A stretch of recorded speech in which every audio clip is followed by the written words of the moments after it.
Olá, seja muito bem-vinda, seja muito bem-vindo a este maravilhoso estudo, a essa jornada de estudo sobre o livro de Daniel. O meu nome é Felipe Lemos, eu sou jornalista, mas sou um grande apreciador de profecias bíblicas, estudo esse assunto há algum tempo, mas não me considero nenhuma autoridade e nem um especialista no livro de Daniel. Eu sou um curioso que gosta de compartilhar o que aprende sobre esse livro com outras pessoas. Por isso eu estou muito feliz de começar essa jornada de estudos com você, que de alguma maneira tem também curiosidade sobre o livro de Daniel, chegou até aqui porque já ouviu falar desse livro, já leu, conhece, quem sabe, as histórias emblemáticas do livro, Daniel na cova dos leões, o sonho de Nabucodonosor da estátua, quem sabe já ouviu falar da história do sonho de Nabucodonosor de uma árvore, ou quem sabe está preocupado com os 4 animais que saíram do mar lá de Daniel 7. Eu não sei o que você conhece do livro de Daniel, mas o livro de Daniel é um livro importantíssimo, fundamental, presente no cânon bíblico do Antigo Testamento.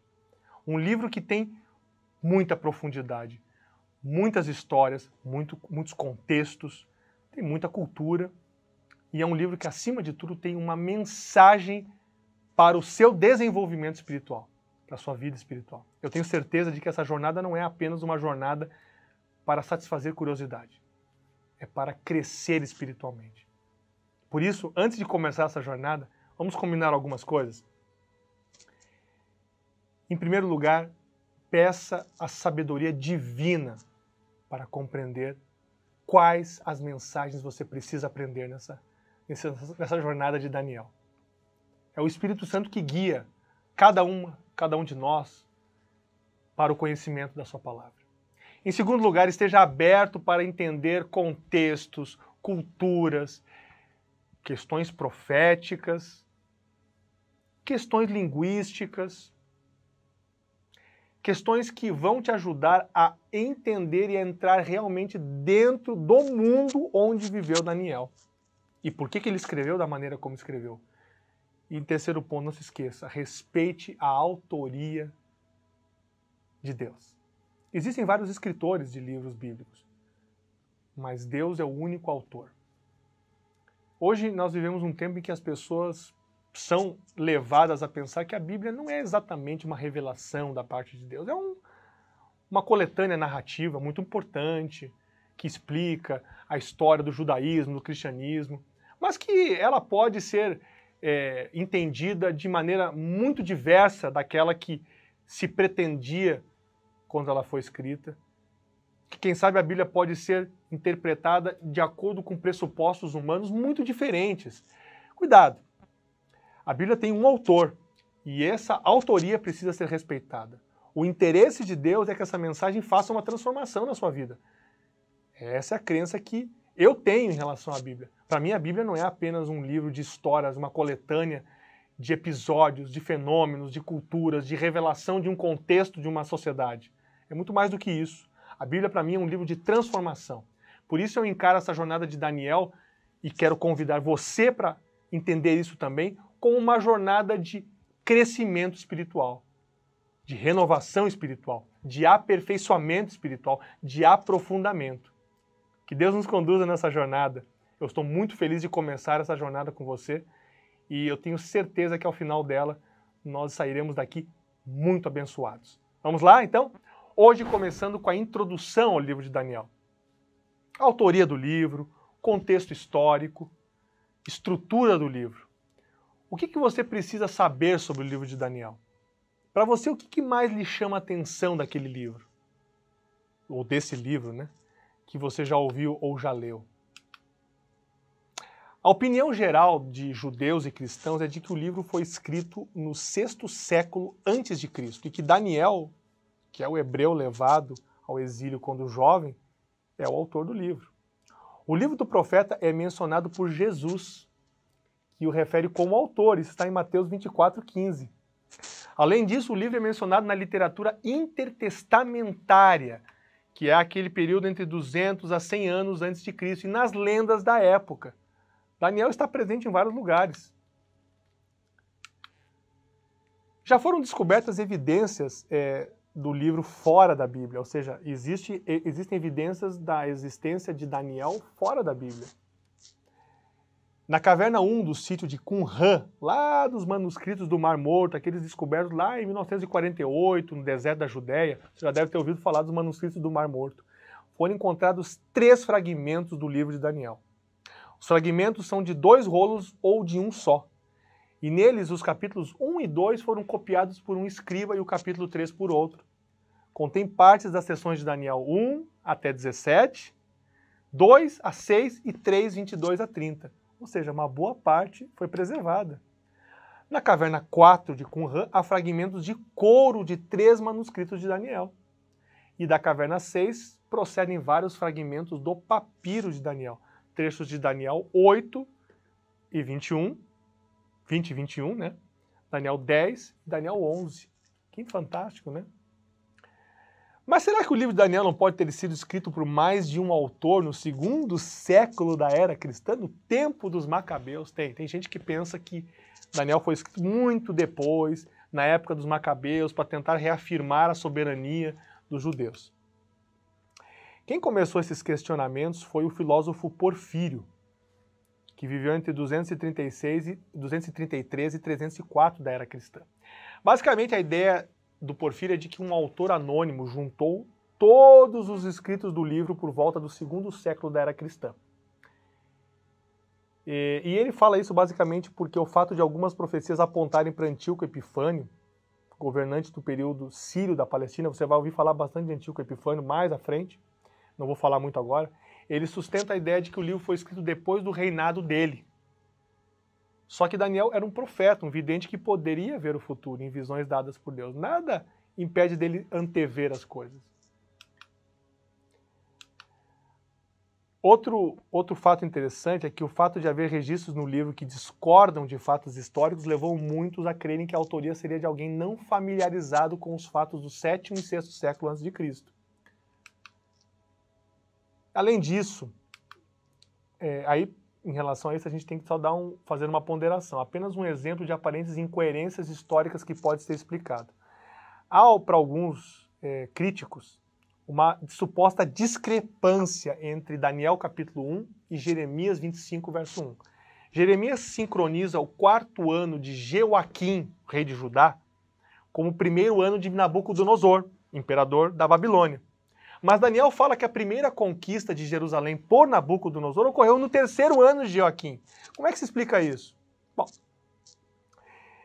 os estudiosos descobriram que os reis babilônios, como os de Judá dessa época, contavam os anos do reinado de acordo com o método do ano de ascensão. Ou seja, o ano em que um rei babilônio subia ao trono não era computado como seu 1º ano oficial, mas apenas o ano da ascensão. Além disso, é sabido que Nabucodonosor estava em campanha militar contra o Egito quando seu pai morreu e ele teve de assumir o trono. Por isso, Daniel e Jeremias estão na mesma sintonia. Jeremias sincronizou o 1º ano de Nabucodonosor como o 4º ano de Joaquim, enquanto Daniel foi levado cativo no ano de ascensão de Nabucodonosor, que ele identifica como o 3º de Joaquim. Mas tem outros aspectos sobre o livro de Daniel que você pode saber. O livro foi escrito em 2 idiomas, hebraico e aramaico. Apesar de muita especulação, é provável que Daniel começou a escrever em aramaico na parte em que os caldeus se dirigiram ao rei em aramaico, lá a partir do capítulo 2, verso 4. E então ele continuou neste idioma enquanto escrevia, mas depois voltou a escrever a partir do capítulo 8, verso 1, em hebraico. Que loucura, né? Por que será?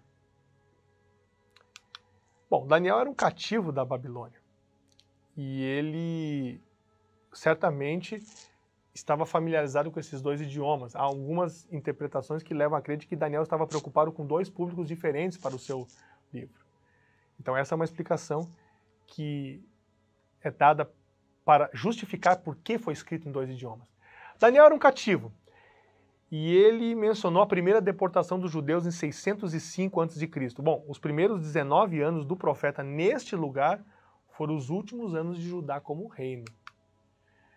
Nas crônicas babilônicas, que são registros muito antigos, para os anos 605 a 595 a.C., que foram publicadas por Donald Wiseman em 1956, há um relato presente no tablete de argila sobre o último ano de Nabopolassar e os 11 anos do reinado de Nabucodonosor.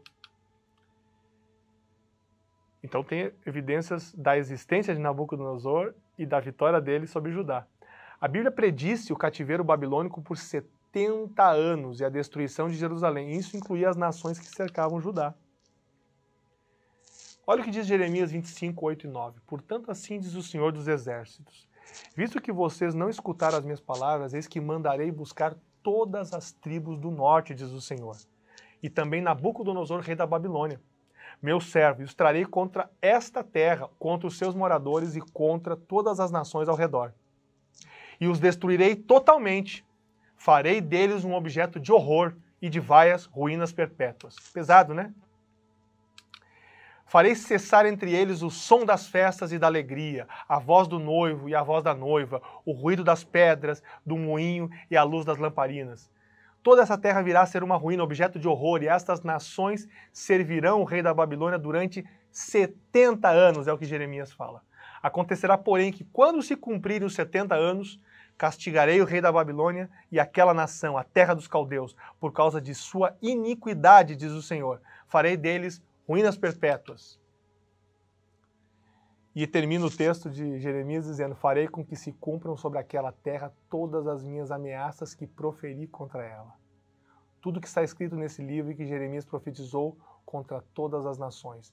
Porque também eles serão escravos de muitas nações e de grandes reis, e assim lhes retribuirei segundo os seus feitos e segundo as obras das suas mãos. Eu não sei se você consegue enxergar muito bem, mas aí existe uma espécie de um mapa que mostra como foi o ataque de Babilônia a Judá. Judá está à esquerda do mapa e Babilônia está lá à direita. E o ministério de Daniel dura entre 605 e 539 a.C. Só que Babilônia não atacou só Judá, não. Atacou o Egito e outras nações. Edom, sobrou para todo mundo ali, tá? Foi um grande ataque. A Babilônia foi vencendo vários impérios, inclusive o Império Assírio, que era um império muito forte anteriormente. Mas e aí? Vamos tentar entender dentro da história dos últimos reis. Você já ouviu falar que o povo antigo de Israel teve vários reis. Tinha o reino do norte, Israel, e o reino do sul, Judá. O reino do norte já havia caído sob o comando, sob o domínio dos assírios, lá no ano de 722 a.C., no 8º século a.C.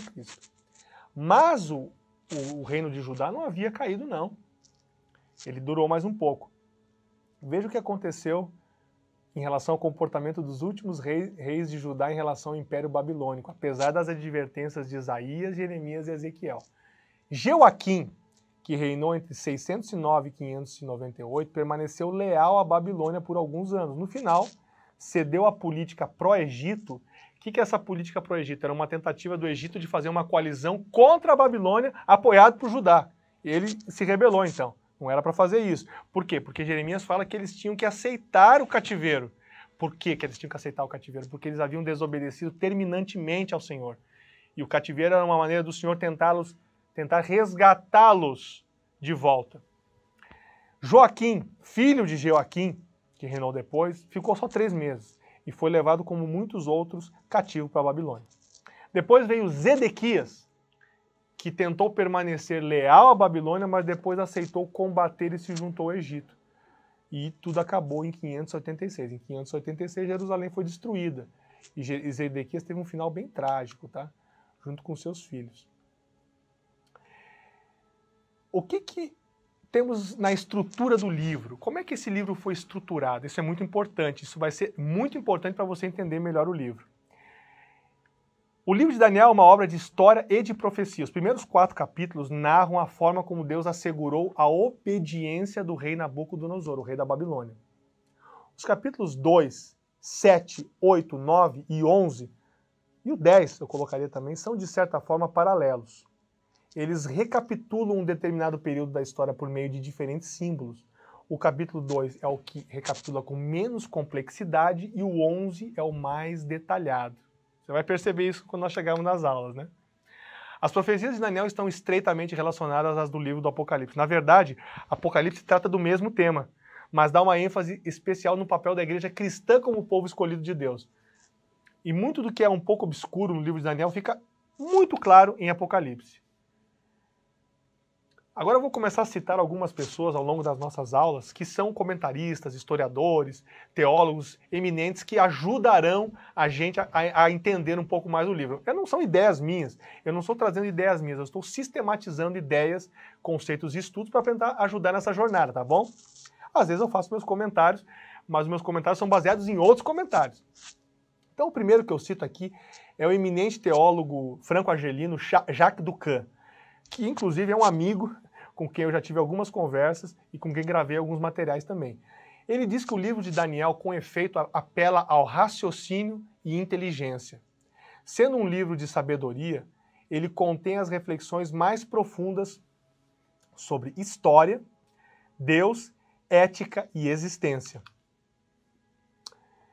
Razões para você estudar o livro de Daniel. Para compreender como Deus agiu por meio de um jovem que chegou como exilado. E veja, ele chegou com cerca de 15 a 16 anos de idade. Você consegue imaginar isso? Um jovem de 15 a 16 anos chega numa terra estranha, mas demonstra grande fidelidade. Como ele exerceu profunda influência e se deixou ser usado pelo Senhor. Essa fidelidade de Daniel está em todo o livro, do capítulo 1 ao 12. Você vai perceber. Outra razão para estudar o livro, para compreender que as profecias sobre os tempos finais da história passam pelas visões dadas a Daniel em diferentes períodos da história. Especialmente quando o povo judeu passava por uma das suas maiores adversidades, que foi o cativeiro.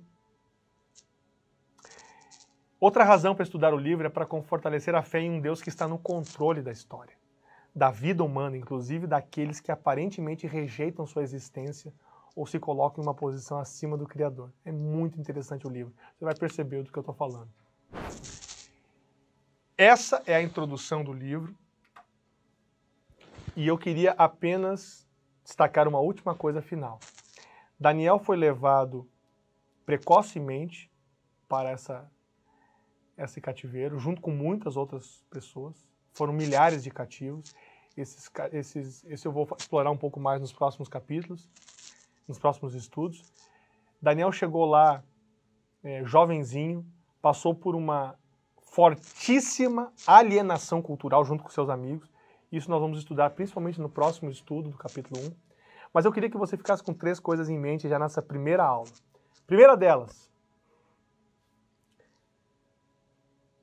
o livro de Daniel não é um livro para ser lido apressadamente, descuidadamente, como se fosse um livro de receita de bolo, como se fosse uma notícia de jornal, como se fosse um panfleto aí que você recebe na rua. Não.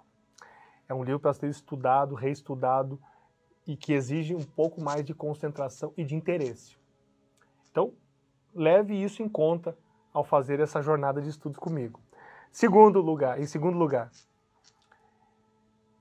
parta do princípio de que Deus está no controle da história. A Bíblia mostra, no livro de Daniel, Deus controlando a história e reafirma isso o tempo inteiro.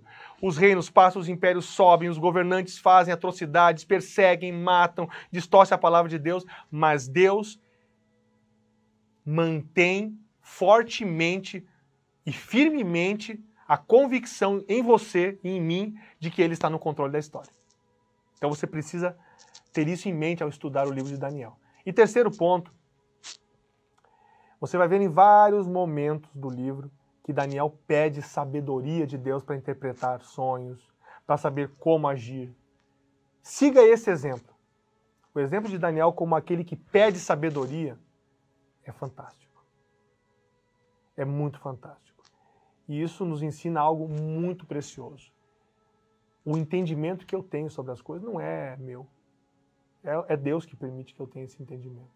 Então, leve em conta esses 3 aspectos e eu tenho certeza que a jornada vai ser suave, vai ser prazerosa, vai ser agradável, vai ser inspiradora e vai ser esclarecedora também. Eu tenho certeza que você vai compreender muitas coisas que talvez você não soubesse sobre o livro de Daniel, outras você vai confirmar E outras você até poderá discordar e dizer, não penso assim, está tudo certo.